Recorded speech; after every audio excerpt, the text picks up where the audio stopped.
नमस्कार दोस्तों, आज की वीडियो में आप सभी का बहुत बहुत स्वागत है। दोस्तों, एक सवाल जो मुझसे काफ़ी बार पिछले कुछ समय में पूछा गया है, मैंने आपके साथ एक स्ट्रैटेजी शेयर की थी, सीक्रेट स्विंग ट्रेडिंग स्ट्रैटेजी। दोस्तों, ये स्ट्रैटेजी मैंने आपके साथ जुलाई के महीने में शेयर की थी, जुलाई 2020 में, और इसने काफ़ी अच्छे रिजल्ट्स दिए थे। लेकिन दोस्तों, पिछले कुछ समय से, लगभग एक महीने से, कोई भी स्टॉक इस पर्टिकुलर स्ट्रैटेजी के अंदर शॉर्ट लिस्ट में नहीं आ रहा। तो यहाँ पे काफ़ी सारे जो हमारे फैमिली मेम्बर्स हैं वो ये एक सवाल पूछ रहे हैं कि क्या ये स्ट्रैटेजी फेल हो गई है। तो दोस्तों, यहाँ पे पहले मैं आपको एक्सप्लेन करना चाहूँगा कि जो भी स्ट्रैटेजी होती है उसके अंदर दो पार्ट्स होते हैं। पहला होता है उस स्ट्रैटेजी का लॉजिक और दूसरा होता है उस स्ट्रैटेजी के स्टेप्स, मतलब हम कौन से स्टेप्स फॉलो कर रहे हैं। तो दोस्तों, इस पर्टिकुलर स्ट्रैटेजी का जो लॉजिक है वो प्रमोटर्स की बाइंग के ऊपर आधारित है और इसके कुछ 6 या 7 स्टेप्स हैं जिनको हमने उस वीडियो के अंदर विस्तार से जिनकी चर्चा की थी। तो दोस्तों, जब हम कहते हैं कि स्ट्रैटेजी फेल हो गई, इसका मतलब उसका लॉजिक फेल हो गया। तो क्या यहाँ पे सीक्रेट स्विंग ट्रेडिंग स्ट्रैटेजी का लॉजिक फेल हुआ है? जी नहीं, बिल्कुल नहीं, इसका लॉजिक फेल नहीं हुआ।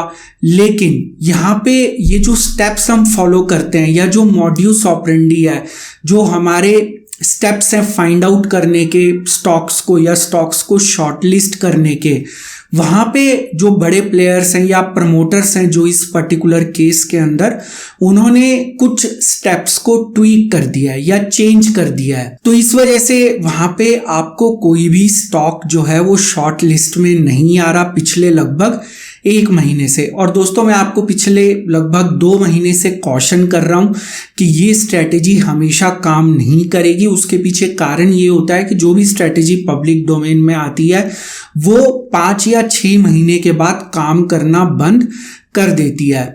उसके पीछे क्या कारण है उसकी चर्चा मैं थोड़ी देर में करूंगा। लेकिन जब मैं सीक्रेट स्विंग ट्रेडिंग स्ट्रैटेजी को टेस्ट कर रहा था तो लगभग हर महीने 12 से 15 स्टॉक्स जो है मेरी शॉर्ट लिस्ट में आ रहे थे। दोस्तों, जब मैंने इस स्ट्रैटेजी को पब्लिक किया तो ये जो नंबर ऑफ स्टॉक्स हैं वो लगभग 6 से 8 स्टॉक्स पर मंथ रह गए, जो कि धीरे धीरे डिक्रीज होने शुरू हुए और अब पिछले लगभग 1 महीने से कोई भी स्टॉक यहाँ पे शॉर्ट लिस्ट के अंदर नहीं आया। तो दोस्तों, यहाँ पे मैं एक बात आपको बताना चाहूँगा, जो भी स्ट्रैटेजी वो पब्लिक डोमेन में आ जाती है तो वो उसकी जो शेल्फ लाइफ होती है वो 5 या 6 महीने की होती है, उससे ज़्यादा नहीं होती।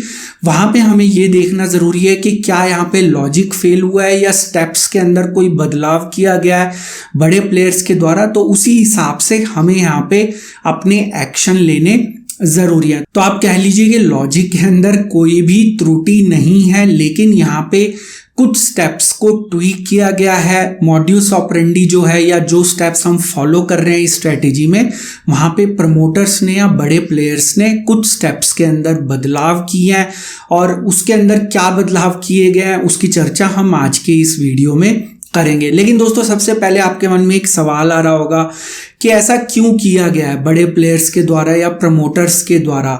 देखिए दोस्तों, यहाँ पे होता क्या है कि 2 प्रमुख कारण है। सबसे पहला जो कारण होता है वो ये कि जब भी बड़े प्लेयर्स या प्रमोटर्स किसी स्टॉक में बाय करते हैं, खास तौर पे अगर वो उनकी अपनी कंपनी है या कहीं पे निवेश कर रहे हैं, चाहे कोई भी बड़ा प्लेयर हो, उनकी जो क्वांटिटी और एवरेज प्राइस जो है वो फिक्स्ड होता है। मतलब उनको बिल्कुल क्लैरिटी होती है कि अगर मैं अपनी कंपनी के अंदर बाय करने जा रहा हूँ तो मैंने इतनी क्वांटिटी बाय करनी है और इतने प्राइस के ऊपर ही बाय करनी है। और लेकिन दोस्तों, होता क्या है, मान लीजिए कोई एक प्रमोटर है, उसने एक एक्स क्वांटिटी बाय करनी है 150 रुपए के ऊपर अपनी कंपनी के अंदर। लेकिन यहाँ पे क्या हुआ कि रिटेल निवेशकों को पता लग गया कि यहाँ प्रमोटर बाय कर रहा है। मान लीजिए रिटेल निवेशकों ने हमारी जो सीक्रेट स्विंग ट्रेडिंग स्ट्रैटेजी है उसकी सहायता से पता लगा लिया। तो यहाँ पे रिटेल निवेशक जो है वो अंधाधुंध बाय करना शुरू कर देते हैं उस स्टॉक में, और वो स्टॉक का प्राइस क्या है कि 150 से 180 रुपए पे चला गया। अब यहाँ पे प्रमोटर को नुकसान है क्योंकि उसकी क्वांटिटी फिक्स्ड है और उसका एवरेज प्राइस फिक्स्ड है। तो उसका जो एवरेज प्राइस है वो 150 रुपये, लेकिन अब यहाँ पे रिटेल निवेशकों की बाइंग की वजह से ये स्टॉक जो है वो अब 180 रुपये पे आ गया। तो यहाँ पे प्रमोटर को नुकसान है क्योंकि वो जो फायदा लेना चाह रहे थे या वो जो निवेश जिस प्राइस पे करना चाह रहे थे या उनका जो एक साइकोलॉजिकल पॉइंट था, अब स्टॉक उससे काफ़ी ज़्यादा ऊपर आ चुका है। तो अब उनके लिए एक दिक्कत खड़ी होगी कि उनकी बाइंग कंप्लीट यहाँ पे नहीं हुई। तो दोस्तों ये एक सबसे बड़ा नुकसान होता है प्रमोटर्स को, इसलिए वो नहीं चाहेंगे कि जब वो बाय कर रहे हैं उसके बारे में रिटेल निवेशकों को पता लगे या उनको इसकी कोई जानकारी हासिल हो। दोस्तों यहाँ पे एक दूसरा पॉइंट होता है कि जब भी कोई प्रमोटर बाय करता है, आपने देखा होगा कि मोस्टली वो जो स्टॉक्स होते हैं, खास तौर पे जो छोटी या मझोली कंपनीज हैं, उसके अंदर वो नॉर्मली बीटन डाउन स्टॉक्स होते हैं या वो अपने क्रिटिकल सपोर्ट लेवल के ऊपर होते हैं। तो दोस्तों यहाँ पे अगर रिटेल निवेशक उस स्टॉक में बाय करना शुरू कर दे तो वहाँ पे बाइंग प्रेशर इंक्रीज होता है, तो इसी वजह से वहाँ पे सेलिंग प्रेशर कम हो जाता है। मतलब जो लोग सेल कर रहे हैं उनको लगता है कि यहाँ पे बाइंग ज़्यादा और ये स्टॉक का प्राइस ऊपर जाने की संभावना है, तो वहाँ पे जो नंबर ऑफ सेलर्स हैं या जो सेलिंग क्वांटिटी है वो थोड़ी सी कम हो जाती है और इसकी वजह से भी स्टॉक का प्राइस ऊपर चला जाता है, या हम कह सकते हैं कि यहाँ पे लिक्विडिटी थोड़ी सी कम हो जाती है। तो दोस्तों ये जो प्रमुख कारण है जिसकी वजह से जो प्रमोटर्स हैं वो नहीं चाहेंगे कि यहाँ पे रिटेल निवेशकों को पता चले कि हम किन स्टॉक्स के अंदर बाइंग कर रहे हैं। अब दोस्तों यहाँ पे किसी भी स्ट्रेटेजी को फेल करना या किसी भी स्ट्रेटेजी का काम ना करना ये एक बहुत आसान प्रक्रिया होती है किसी के लिए भी, क्योंकि यहाँ पे होता क्या है कि जो रिटेल निवेशक होते हैं वो एक छोटे बच्चे की तरह होते हैं। अगर आपने कोई छोटा बच्चा देखा हो जो 1-1.5 साल का बच्चा होता है जो कि क्रॉल करता है, मतलब जो चल नहीं पाता, वहाँ पे वो चल के जहाँ जा रहा होता है, मतलब क्रॉल कर रहा है, मान लीजिए आपने उसको ज़मीन पे खेलने के लिए छोड़ दिया और उसको कोई एक अच्छी चीज़ दिखाई दी या वो छोटा बच्चा किसी चीज़ के प्रति आकर्षित हो गया, खिलौना हो गया या कोई भी घर की चीज़ होगी, तो वो उस दिशा में क्रॉल करना शुरू कर देता है।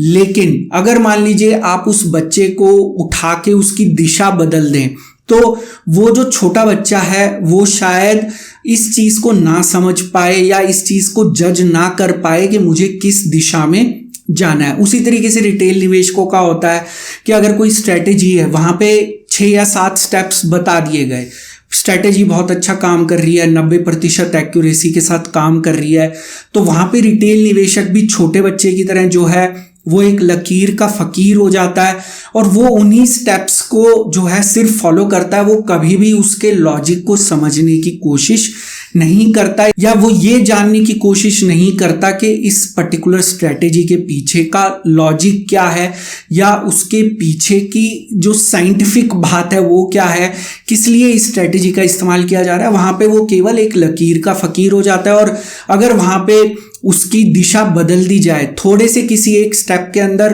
थोड़ा सा भी कुछ चेंज कर दिया जाए, तो रिटेल निवेशक को समझ में ही नहीं आएगा कि यहाँ पे क्या हुआ है, क्योंकि वो उस स्ट्रेटेजी को केवल एक लकीर के फकीर की तरह फॉलो कर रहा है। वो उसके लॉजिक को या उसके पीछे के कारणों को जानने की कोशिश नहीं करता। तो दोस्तों यहाँ पे किस तरीके से प्रमोटर्स या बड़े प्लेयर्स जो हैं सीक्रेट स्विंग ट्रेडिंग स्ट्रेटेजी को डीरेल कर सकते हैं या ट्वीक कर सकते हैं, उसके कुछ एग्जाम्पल मैं आपके साथ शेयर करना चाहूँगा। इन्हीं एग्जाम्पल्स की सहायता से आपको समझ में आ जाएगा कि इस स्ट्रेटेजी के अंदर क्या बदलाव करने की ज़रूरत है।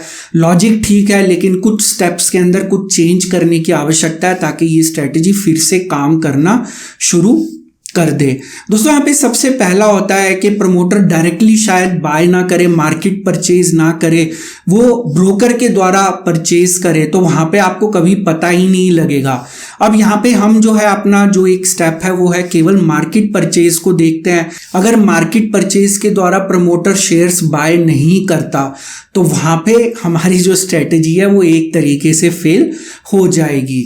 दूसरा दोस्तों यहाँ पे प्रमोटर के पास एक और तरकीब होती है कि वो अपने फैमिली मेंबर्स के द्वारा जो है वहाँ पे बाइंग करे। नॉर्मली ये जो फैमिली मेंबर्स होते हैं, छोटी या मझौली जो कंपनीज होती हैं, उसके अंदर जो डायरेक्टर हैं या जिसको कह लीजिए की मैनेजेरियल पर्सनल होते हैं, वो सब जो है उसी के रिलेटिव्स या फ्रेंड्स होते हैं। तो यहाँ पे अगर मान लीजिए मेरी एक कंपनी है, मैं वहाँ पे प्रमोटर हूँ, लेकिन कोई मेरा रिलेटिव वहाँ पे डायरेक्टर है या की मैनेजेरियल पर्सनल है, तो मैं खुद डायरेक्टली बाय करने की बजाय प्रेफर करूंगा कि उनके द्वारा बाय कराया जाए। तो अगर उनके द्वारा बाय किया जाएगा तो हमारी स्ट्रेटेजी वहां पे भी फेल हो जाएगी। दोस्तों तीसरी तरकीब होती है कि यहाँ पे 1 करोड़ से कम की बाइंग की जाए, क्योंकि हम 1 करोड़ का नंबर देखते हैं तो आपने देखा होगा काफी सारी कंपनीज हैं जिनके अंदर बाइंग 1 करोड़ से कम है।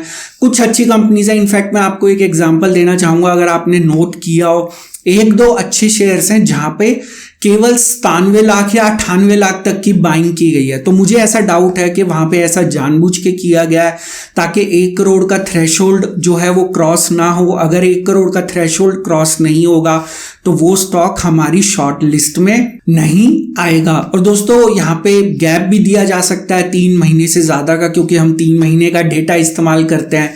दोस्तों चौथी टेक्निक है कि यहाँ पे किसी ट्रस्ट के द्वारा, मान लीजिए मैं किसी ट्रस्ट का बेनिफिशियरी हूं या कोई मेरा अपना ट्रस्ट है, मैं उसके द्वारा यहाँ पे बाय कर सकता हूं।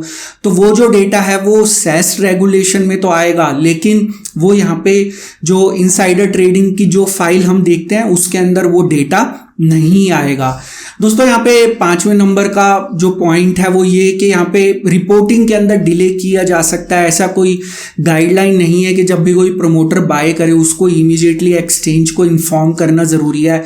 यहाँ पे आपने देखा होगा काफी सारे ऐसे शेयर्स हैं जहां पे डिले किया गया रिपोर्टिंग को। अगर डिले किया जाता है रिपोर्टिंग को तो वहां पे हमें थोड़ा देर बाद पता लगेगा। जब हमें थोड़ी देर बाद पता लगता है तो वहां पे शेयर जो है वो 15-20% ऑलरेडी ऊपर जा चुका होता है। तो अगर वो एवरेज प्रमोटर प्राइस के 10-15% ऊपर चला गया तो ऑब्वियसली वहां पे हम बाय नहीं करेंगे। दोस्तों छठा पॉइंट है कि यहाँ पे इंटर से ट्रांसफर या ऑफ मार्केट ट्रांजैक्शन के द्वारा भी प्रमोटर्स बाइंग कर सकते हैं, जो कि हमारी स्ट्रेटेजी के अंदर शॉर्ट लिस्ट नहीं होंगे वो स्टॉक्स। दोस्तों 7वां पॉइंट है कि कई बार आपने देखा होगा कि प्रमोटर जब स्टेक इंक्रीज करते हैं तो वहां पे कोई इवेंट होने वाला होता है, उस इवेंट को पोस्टपोन कर दिया जाए ताकि रिटेल निवेशकों का ध्यान इस पर्टिकुलर शेयर से हट जाए। या काफी समय तक अगर वो शेयर एक रेंज के अंदर ट्रेड करता रहेगा तो ऑब्वियसली रिटेल निवेशक इतनी ज्यादा पेशेंस नहीं रखता और वहां पे आपको काफी समय तक होल्ड करके रखना पड़ेगा। तो इतनी पेशेंस ज्यादातर रिटेल निवेशकों में नहीं होती और वो उस स्टॉक से निकल जाएंगे। दोस्तों 8वें नंबर का पॉइंट है कि रिटेल निवेशक का स्टॉप लॉस हिट करा दिया जाए। मान लीजिए यहाँ पे सेलिंग प्रेशर इंक्रीज हो जाए और अगर यहाँ पे हमने कोई स्टॉक बाय किया 150 रुपए के ऊपर और वो 10% नीचे आ गया तो ऑब्वियसली रिटेल निवेशक का स्टॉप लॉस जो है 5%, 10% या 15% होगा।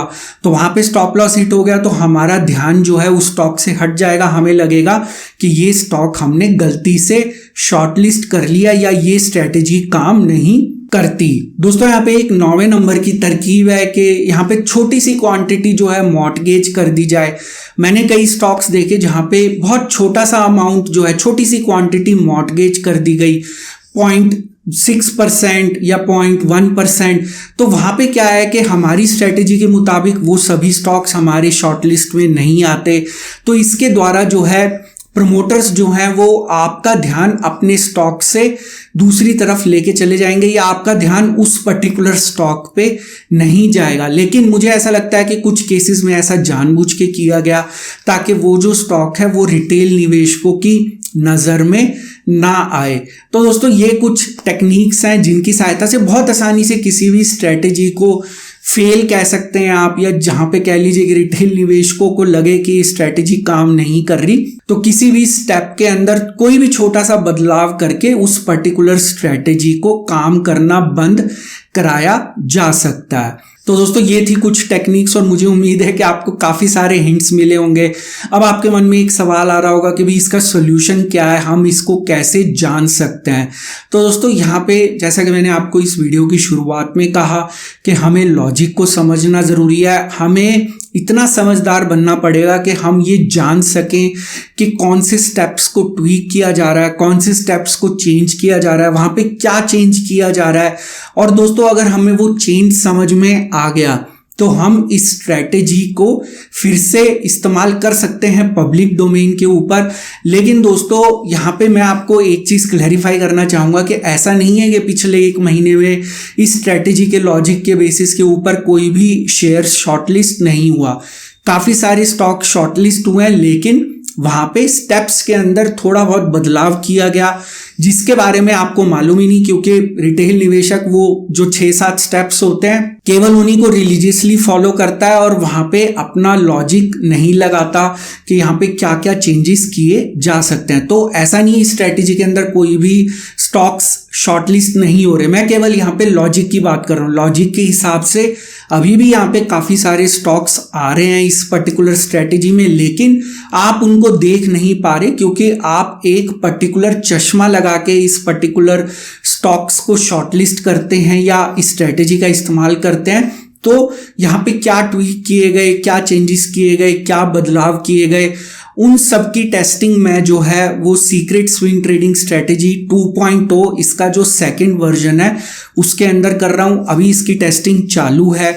जिस दिन टेस्टिंग पूरी हो जाएगी तो मैं ज़रूर इसको आपके साथ शेयर करूंगा, लेकिन इस बार मैं पब्लिक डोमेन में शेयर नहीं करूंगा क्योंकि पब्लिक डोमेन में आते ही ये स्ट्रेटेजी जो है फिर से 5-6 महीने बाद काम करना बंद कर देगी। तो इसको कैसे शेयर करना है उसकी चर्चा हम आने वाले किसी एक वीडियो में करेंगे। मैं आपकी सलाह ज़रूर लूँगा कि किस तरीके से इसको शेयर किया जाए ताकि इसकी जो एक्सेस है वो लिमिटेड नंबर ऑफ पीपल तक रहे या कम लोगों तक रहे, ताकि ये स्ट्रेटेजी काम करना बंद ना करे। क्योंकि दोस्तों इसका जो लॉजिक है वो काफ़ी ज़्यादा पावरफुल है और मैंने आपको पहले ही बताया था जिस वीडियो में मैंने इस स्ट्रेटेजी को शेयर किया था कि ये मेरी रिटायरमेंट स्ट्रेटेजी है, लेकिन अनफॉर्चुनेटली इसने काम करना बंद कर दिया क्योंकि यहाँ पे बहुत सारे लोगों ने इसको फॉलो करना शुरू कर दिया और इस वजह से इस स्ट्रेटेजी ने काम करना बंद कर दिया और यहाँ पे मेरी जो मेहनत है वो कई गुना बढ़ गई, क्योंकि मुझे अभी ये फाइंड आउट करने में जो है समय लग रहा है कि यहाँ पे क्या क्या बदलाव किए गए हैं